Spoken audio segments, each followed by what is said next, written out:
Friends and welcome back to my channel happy rolling. तो last जो मैंने video अपना छोड़ा था उसमें मैंने आपको त्रिची घुमाया था और त्रिची के मैंने आपको सारे टेम्पल्स घुमाए थे। तो एक बार फिर से हमारा जो सामान है हमारा जो बैकपैक रोल हो चुका है और जो हमारी नई अभी सवारी है जो वो एक नई डेस्टिनेशन की तरफ चल पड़ी है और ये डेस्टिनेशन है तंजावुर। तो त्रिची से हम जा रहे हैं अब तंजावुर की तरफ। तो हमने सुबह सुबह यहाँ पर जहाँ हम रुके हुए थे जिस गेस्ट रूम में, तो यहाँ से अपना सामान हमने पैक कर लिया है और अब हम चल पड़े हैं, हमारी सवारी चल पड़ी है तंजावुर की तरफ। तो ये जो डिस्टेंस है त्रिची से तंजावुर ये ऑलमोस्ट 50 से 60 किलोमीटर्स है। और यहाँ की रोड्स आप देख सकते हैं, रोड्स वगैरह बहुत अच्छी है, मतलब कि कोई भी डिस्टेंस अगर 50 किलोमीटर्स है इसको कवर करना बहुत मुश्किल नहीं है। तो जो तंजावुर जगह जो है वो it is the historical place ruled by Cholas, Pandyas and Nayak. बाद में ये मराठा और ब्रिटिश रूल के अंडर भी, इंडिपेंडेंस से पहले ये ब्रिटिशर्स के पास में भी ये था। तो तंजावुर जो एक जगह है ये बहुत ही मतलब एक ऐतिहासिक जगह हम बोल सकते हैं। और ये जो हम जा रहे हैं ये तंजावुर का एक म्यूज़ियम है। तो ये जो म्यूज़ियम था, ये वाला म्यूज़ियम जो है one of the ancient museum in the town which holds ancient items, images, paintings and sculptures. तो यहाँ पर मतलब मैं एक तरह से ये बता सकती हूँ कि ये म्यूज़ियम देखने लायक है। अंदर इसकी टिकट जो है वो 20 से 30 रुपीज़ एडल्ट की है और अगर स्टूडेंट्स अपना आई कार्ड वगैरह दिखाते हैं तो उन लोगों को ये फ्री भी है। तो अंदर से जो ये म्यूज़ियम था ये बहुत ही सुंदर बना हुआ था। तंजावुर की जो खासियत है वो है डांसिंग डॉल, और ये क्ले डॉल होती है, मिट्टी से बनाई जाती है और यहाँ पर इन्होंने बहुत सुंदर तरीके से ये बना के डिस्प्ले की थी एंड ये सभी डॉल जो थी वो सेल के लिए थी। और ये यहीं पर बेसिकली यहीं पर बनते हैं। ये आप देख सकते हैं ये सारी मिट्टी से बनाई होती है इन्होंने। और ये जो डॉल है इनकी कॉस्ट जो होती है वो 500 से लेके 1000-2000 तक की होती है। से बनाकर ये सभी जगह पहुंचाई जाती है। तो आप देख सकते हैं बहुत ही सुंदर सी है, ये क्ले की डॉल्स होती हैं और हमें तो बहुत ज़्यादा पसंद आई। अगर आप लोग तंजावुर आते हैं तो ये मतलब मस्ट बाय वाला आइटम है, इसको आप यहाँ से ज़रूर ख़रीदना। और जितने लोग भी तंजावुर आते हैं वो इसको ज़रूर अपने साथ ख़रीद कर ले जाते हैं। उसके बाद हम लोग अंदर म्यूज़ियम में गए थे। यहाँ पर बहुत सारे स्कल्पचर्स हैं, पेंटिंग्स हैं और सारा जो कहते हैं ना कि एक इतिहास है यहाँ का, जो इन्होंने इसको संजो के रखा है इस म्यूज़ियम के अंदर। और इस म्यूज़ियम के जो टाइमिंग्स हैं वो सुबह 9 बजे से लेकर शाम के 6 बजे तक है। तो बहुत अच्छा सा म्यूज़ियम है और अंदर भी मतलब काफ़ी स्पेशियस है और जो आर्किटेक्ट है वो भी देख के पता चलता है कि ये ब्रिटिशर्स के टाइम का है, लेकिन इन्होंने बहुत अच्छी तरीके से इसको मेंटेन भी करके रखा है। बहुत ही मिनिमम सी टिकट है, 30 rupees, 20 rupees is hardly anything. और यहाँ आने का जो है अच्छा टाइमिंग वो है वो विंटर्स को चूज़ करना, क्योंकि गर्मी में यहाँ पर घूमना बहुत मुश्किल हो जाता है और वैसे भी साउथ इंडिया आपको पता है काफ़ी गर्म होता है। तो थोड़ा सा विंटर्स में अगर आएंगे तो आप ज़्यादा अच्छे से इसको एंजॉय कर पाएंगे। और यहाँ आके अगर आप गेस्ट रूम वगैरह भी लेना चाहते हैं तो वो सिटी के ही अराउंड लेना, क्योंकि ये जितने भी मंदिर हैं, म्यूज़ियम है, तो ये बिल्कुल शहर के आसपास हैं। थोड़ा दूर अगर आप ले लेते हैं रहने के लिए तो फिर मतलब आना जाना कम्यूटिंग मुश्किल हो जाती है। तो कोशिश करना कि जो भी आप होटल लेते हो इन जगहों के आसपास ही आप ले लें। और यहाँ का देखिए आप, इतिहास जो है वो ये दर्शाता है कि कितना ही मतलब अच्छा इतिहास रहा है। और ये सब साड़ियाँ हैं जो कांजीवरम है, कांजीवरम साड़ियाँ किस तरह से बनाई जाती थी और प्योर सिल्क की साड़ियाँ ये बनाई जाती थी। ये देखिए यहाँ की जो डांसिंग डॉल जो मैंने आपको दिखाई थी क्ले की, उसी टाइप से यहाँ ऊपर भी बड़े सुंदर सुंदर स्टैचूज़ बनाए हुए हैं इन्होंने। और ये सब गोल्ड प्लेटेड है, जितना आइटम यहाँ पर गोल्ड वाला है उसमें गोल्ड प्लेटेड है। और ये सब डांसिंग डॉल्स हैं। ये कांजीवरम सिल्क साड़ी का लूम है, किस टाइप से हम साड़ियाँ बनाई जाती थी उस टाइम पे, तो वो आज हम देख सकते हैं। तो वो सिर्फ इसीलिए देख सकते हैं कि इसको इतना संजो के रखा हुआ है। तो उसके बाद हम लोग पहुंच चुके थे तंजावुर पैलेस।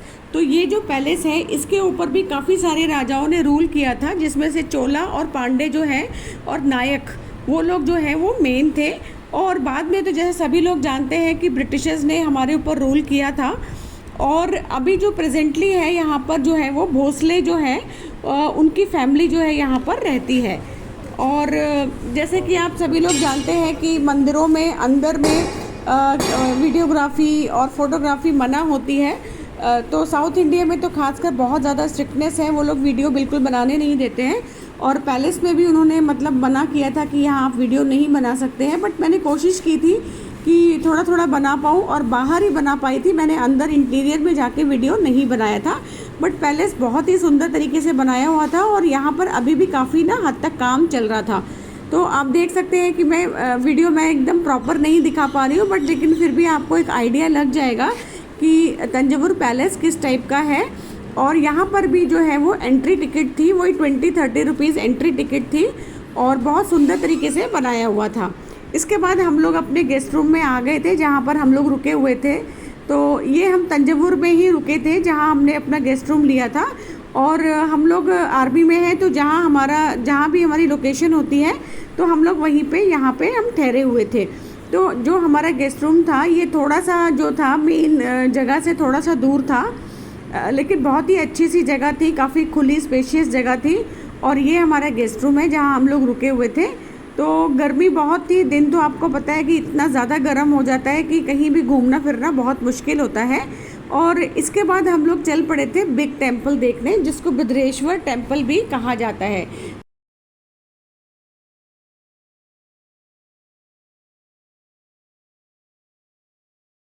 यहाँ हम लोग करीब शाम को 5 बजे हम लोग पहुँचे थे, क्योंकि धूप इतनी तेज़ होती है और ये बहुत बड़ी सराउंडिंग्स में बना हुआ है, तो इसलिए सुबह सुबह यहाँ पर आना एडवाइजेबल नहीं है। 11 बजे के बाद यहाँ पर आना बहुत मुश्किल होता है।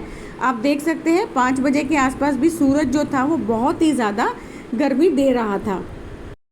तो बेसिकली बिग टेम्पल में पूरा स्टोन वर्क किया हुआ है, काफ़ी अच्छी अच्छी मूर्तियाँ हैं, ब्रोंज के स्कल्पचर्स हैं, मेटल के स्कल्पचर्स हैं। और यहाँ पर जो है चोला डायनेस्टी और नायक डायनेस्टी ने रूल किया था। तो यहाँ पर जो है ना, जितनी आप मूर्तियाँ देखेंगे हिंदू गॉड और गॉडेस की मूर्तियाँ हैं, यहाँ पर सभी देवी देवताओं की मूर्तियाँ बहुत अच्छी तरीके से इन्होंने यहाँ पर रखी हैं। रखी क्या है, बनाई हुई है, जो कि आज भी मतलब एकदम वैसी की वैसी है जो कि उतने साल पहले थी।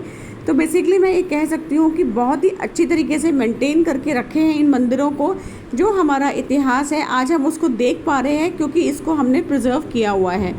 और सभी लोगों से मेरी एडवाइस है, अगर ऐसी जगहों पे आप लोग जाते हैं तो गंदगी बिल्कुल भी ना फैलाएं, जितना हो सकता है साफ़ सफाई रखें। और यहाँ की एक सबसे अच्छी चीज़ ये होती है कि मतलब जो जूता या चप्पल होता है उसको ये लोग पहले ही साइड में उतरवा देते हैं, या आउटसाइड में ही हमें उतारना पड़ता है। और ये एक बहुत अच्छी चीज़ है सफाई रखने के लिए, कि अगर आप अपने सैंडल शूज़ को एक साइड में अगर रख देते हैं, तो ये हम लोग अपने शूज़ उतारने के लिए ही जा रहे थे जहाँ पे शू रैक्स लगे हुए थे, और उसके बाद फिर हम लोग अंदर मंदिर की तरफ चल पड़े। तो बाहर से देख सकते हैं मंदिर कुछ इस टाइप का है, बहुत ही विशाल मंदिर है, जैसा कि इसका नाम है बिग टेम्पल। एक्चुअल में इसको बद्रेश्वर टेम्पल भी कहा जाता है। तो बिग टेम्पल कहिए या बद्रेश्वर टेम्पल एक ही बात है। तो ये एंट्रेंस पे यहाँ पर जैसे सामने आप देख सकते हैं बहुत बड़ी एक नंदी का स्टैचू है यहाँ पर, जिनका फेसिंग जो है बेसिकली वो मंदिर के फ्रंट पर है। ये मंदिर जो है वो शिव का टेम्पल कहा जाता है। यहाँ पर शिव की बहुत बड़ी शिवलिंग है, और मैं बता सकती हूँ कि इतनी बड़ी शिवलिंग मैंने कहीं पर भी नहीं देखी है। बहुत ज़्यादा सुंदर मंदिर है। ये इसके सराउंडिंग्स हैं, और ये एक बहुत ही प्राचीन पुराना पेड़ है जिसको इन्होंने पिलर्स लगा के सपोर्ट दे रखा है। और इसकी भी यही हिस्ट्री है कि ये बहुत साल पुराना मंदिर जब यहाँ पे हुआ करते थे, जब यहाँ चोला डायनेस्टी हुआ करती थी, ये तब का ही ये पेड़ है। इससे ज़्यादा इसकी हिस्ट्री यहाँ पर कुछ ऐसी मेंशन नहीं थी या लिखा नहीं था कि मैं आपको बता पाती कि इसको इतना प्रिजर्व क्यों किया गया है, बट ऐसा कहा जाता है कि ये उसी समय का पेड़ यहाँ पर है। तो बहुत ही सुंदर था, और इवनिंग में देख सकते हैं हम लोग को घूमने में बहुत मज़ा आ रहा था। यहाँ पर शाम हो गई थी, ठंडी ठंडी हवा भी चलने लगी थी, और उस समय अगर आप बेयर फिट हैं तो आप आराम से यहाँ पर घूम सकते हैं, क्योंकि सुबह के टाइम अगर आते हैं 10 बजे के बाद ये एकदम गर्म हो जाता है और जो फ्लोर है वो तपने लगता है। लेकिन शाम उतनी ही अच्छी हो चुकी थी, और शाम को जो मंदिर का लुक था ना, जो मतलब जो सनसेट के टाइम पे जो एक लाइट आ रही थी मंदिर के ऊपर, वो एकदम गोल्डन सी लाइट थी जो देखते ही बन रही थी।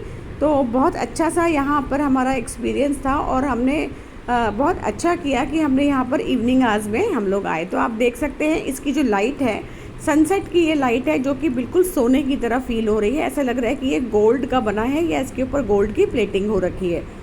तो इस टाइप से यहाँ पर इसका पूरा स्कल्पचर ये देख सकते हैं, इतने सुंदर देवी देवता यहाँ पर मेंशन किए हैं या बनाए हुए हैं। पूरा स्टोन का बना हुआ है, स्टोन के ऊपर कार्विंग की गई है। ये देख के मन बहुत खुश होता है कि उस समय के जो हमारे कारीगर थे वो इतना अच्छा काम करके गए कि आजकल ये वाला काम कहीं भी आपको देखने के लिए नहीं मिल सकता है, या फिर मैं कह सकती हूँ कि ऐसा काम आज कोई बना ही नहीं सकता है जिस तरह का काम यहाँ पर पहले के कारीगर करके गए। और यहाँ पर कुछ इस तरह की ईंटें पड़ी थी, तो हमें समझ नहीं आ रहा था कि ये ऐसा एक के ऊपर एक ईंट क्यों रखी गई। तो किसी ने बताया कि यहाँ पर ईंट रख के जाते हैं लोग, जिससे जिनका घर नहीं होता है तो भगवान की कृपा से उनको घर बन जाता है जल्द से जल्द। तो हमने भी वहाँ पर जाके ना ऐसे ईंट के ऊपर एक दो ईंट हमने भी रख दी थी। और उसके बाद हम अंदर की सराउंडिंग्स में पूरा घूम रहे थे। और यहाँ पर एक बेस्ट चीज़ थी कि यहाँ पर वीडियोग्राफी या फोटोग्राफी बिल्कुल भी मना नहीं थी, जिस तरह से पैलेस में उन्होंने हमें मना किया था बनाने के लिए। बट यहाँ टेम्पल में ऐसा कुछ भी नहीं था, आराम से आप वीडियोग्राफी भी कर सकते हैं और फोटोग्राफी भी। तो थक कर लोग कुछ यहाँ बैठ गए थे सीढ़ियों के ऊपर, क्योंकि इतनी बड़ी सराउंडिंग में जब अगर मंदिर होता है तो आप थक जाते हैं। पर आप अगर देखेंगे तो बहुत ही सुंदर है। और यहाँ आके मुझे ऐसा लग रहा था कि मैं प्राचीन इतिहास में चली गई हूँ, कुछ इस टाइप से मेरी फीलिंग आ रही थी। और मुझे लग रहा था कि जब यहाँ पर लोग रहा करते होंगे तो कितना अच्छा वातावरण होता होगा। तो ये बहुत ही सुंदर मंदिर है, मस्ट विजिट टेम्पल है। जब भी आप अगर यहाँ आते हैं, तंजावुर आते हैं, तो बिग टेम्पल आप ज़रूर आइए। बहुत ही अच्छा और देखने लायक ये मंदिर है। और इवनिंग आवर्स में तो इसकी जो इसका लुक है ना, वो बहुत ही सुंदर हो जाता है। और आप जितना जितना अंदर इसमें आगे जाते जाएंगे ना, मतलब उतनी ही सुंदरता आप इसकी देखते चले जाएंगे। और इसको मतलब कैमरे में कैद कर पाना मेरे लिए मुश्किल हो रहा था, बिकॉज़ जितना आप अच्छा कैमरे में देख रहे हैं उससे कई लाख गुना अच्छा ये मैं अपनी आँखों से देख रही थी। तो तंजावुर में हमने देखा यहाँ का एक म्यूज़ियम बहुत अच्छा था, फिर तंजावुर पैलेस बहुत अच्छा था, उसके बाद ये बिग टेम्पल। तो बेसिकली ये 3 चीज़ें जो हैं यहाँ की मेन चीज़ें हैं जो आप यहाँ पर आके देख सकते हैं।